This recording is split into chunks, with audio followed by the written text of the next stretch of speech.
பஞ்சபுத சகல பிரேத புனித ஆத்மாவுக்கும் உங்களுக்கும் உங்கள் கூட வர்ற ஆன்மாக்களுக்கும் கோடான கோடி பாத நமஸ்காரம். ஆத்மஞான ரகுநாத சேதுபதி மன்னரே போற்றி போற்றி. அம்மா, நான் எல்லாரும் கேட்குறாங்க, அம்மா நீங்கள் தவங்களை எனக்கு கற்றுக் கொடுக்குறீங்க.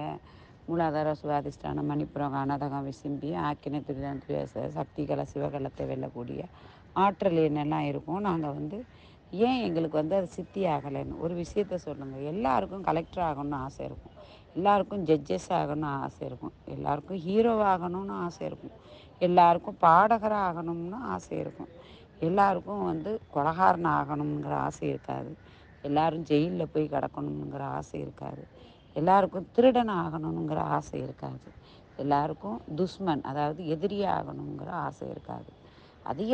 அதிகமாக 100க்கு 100 எல்லாருமே பாசிட்டிவ் எனர்ஜியை தான் எல்லாருமே கையாள விரும்புவாங்க, ஆசைப்படுவாங்க.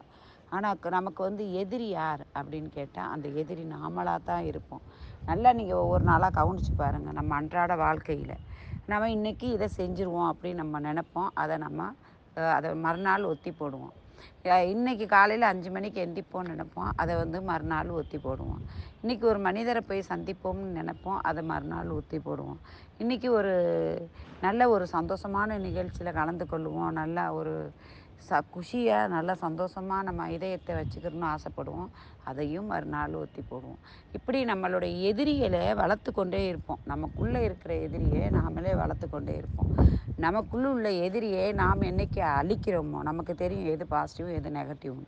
அந்த நெகட்டிவான சொற்களை நம்ம கேட்டு கேட்டு கேட்டு கேட்டு நம்ம அடிப்பணிஞ்சு ஒன்றுக்கு உதவாத செல்லா காசு ஆயிடுவோம். நமக்கு பாசிட்டிவ் எனர்ஜி இருக்கும்போது, குட் வைப்ரேஷன் இருக்கும்போது, அதை நெகட்டிவை நம்ம அடக்கி அதை நம்ம வெல்லணும்.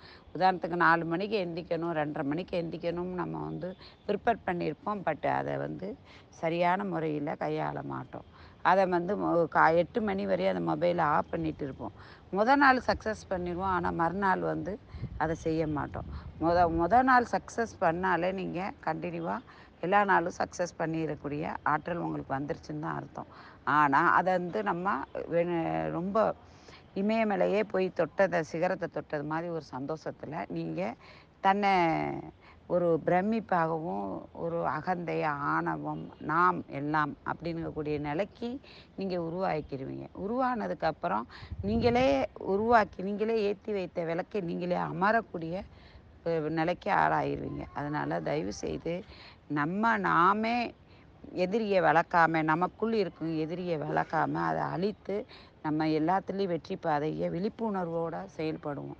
அதிகபட்சம் இல்லைங்க, 9 நாள் நீங்கள் நான் சொன்னபடி நீங்கள் உங்களுக்குள்ள எதிரியை நீங்களே கண்டுபிடிச்சி அழித்து அதில் ஒவ்வொரு படியாக நீங்கள் வென்றுட்டு வாங்க. அதே மாதிரி ஒரு டைம் டேபிள் மாதிரி நீங்கள் போட்டுக்கிறோங்க. நாடு காலையில் நான் இத்தனை மணிக்கு எந்திக்கணும், இத்தனை மணிக்கு நான் வாக் பண்ணணும்.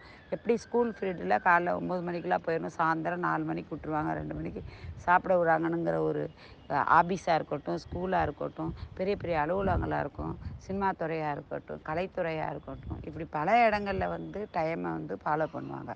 அதே மாதிரி நமக்கும் ஒரு டைம் டேபிள் போட்டு வச்சு நம்ம அதுபடி ஃபாலோ பண்ணணும். அதில் ஒவ்வொரு நாளும் நம்ம ஃபெயிலியர் ஆகும்போது அதை நோட் பண்ணி ஒவ்வொரு நாளும் ஒவ்வொரு படிக்கு கீழே இறங்கிட்டு இருக்கோங்கிறத நம்ம உணர முடியும். அதுக்கப்புறம் ஒவ்வொரு படி மேலே ஏற ஒவ்வொருத்தவங்களும் முன் வரணும். அப்போ தான் உங்களுடைய எதிரியை நீங்களே அழித்து மிக சிகரத்தை நீங்கள் உங்களால் அடைய முடியுங்கிறதுக்கு இது பொதுவான பதிவு. அடுத்த பதிவில் இன்னும் விளக்கத்தை நம்ம பார்ப்போம். வாழ்க வளமுடன். ஜெய் ஸ்ரீராம்.